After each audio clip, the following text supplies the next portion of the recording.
How to Make a Monster is a fun game for students of all ages. First, you need to make your monster.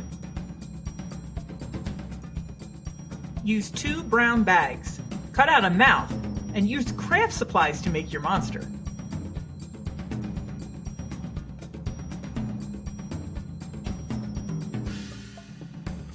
You can then write the target words on scraps of paper. Students choose a word to find on their device, or you can have them use that word in a phrase or sentence.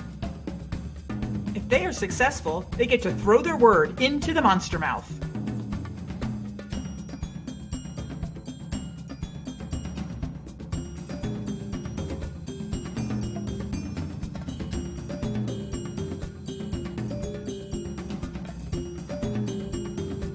This game is sure to be a fun one.